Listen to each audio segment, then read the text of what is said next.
Dance with Intention. It's week 5. We have 1 week left next week because we're doing a 6-week session for the summer. This week we learned a new move called the shrimp scampi.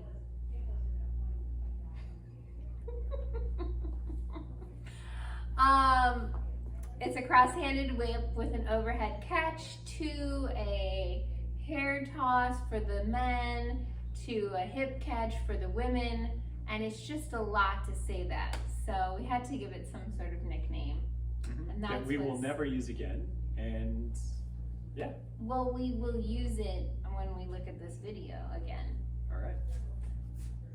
But no one else in the West Coast swing world will know what we're talking about. So, starting with a cross hand hold, right to right, leaders leading, kind of like an open whip-ish entrance, but you are offering your second hand across the slot and eye level and above. So we enter in with the basic whip at the 1 and a 2, 1 and a 2. On this point, both arms are going over the head. As we come around in our rotation, continuing the 2, we have our triple step for 3 and 4. By 4, you're letting go of the right hand that you started with, and we're now using the left hands as the contact point. You can see that Mark's split weight-ish, and he's across the slot like a basic whip typically is. My right leg's in front of me for the 4 count, like a basic whip typically is. As I'm gonna get onto my right leg, this is an and. His hand is rising up over his head, and it's going to swoop over his own neck, head section. We're still gonna be holding on to each other, so don't let go of your partner followers. So this is my and. Don't go. This is my and. And this is my 5, getting down the slot like I typically am.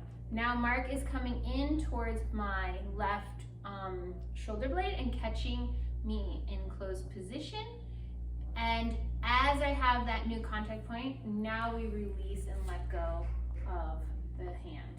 So you can make it to this point, and it could be done with the pattern. It could be gold solid standard. We're not done. There's much, much more. So we'll walk all the way through, and 1, 2, 3, and 4, and 5, 6. 1, 2, 3, and 4, and 5, 6. Here we go. So from here, the next thing we're doing is the leaders come across the slot, and we come through like we're doing another kind of whip action. And as we come through to here, they open us up and flip the elbow downward. Followers can rock back into our right side as they flip us, kind of opening our right shoulder. Then leaders come across the slot. As they're releasing their follower for the rotation, and she catches into the hand with the right ribs, and then there's a rotation potentially, she would catch to her right ribs again. If she feels a straight linear lead, which is what we talked about in class, it would just be a rib catch, toss, rib catch, toss, rib catch. So we'll do it from this angle, from the top.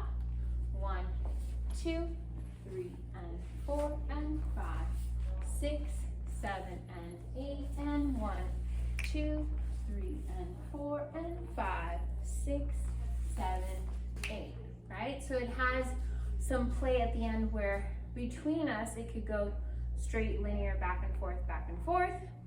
It could get rounded, so there's some rotation for the follower, tossing from one hand to the next.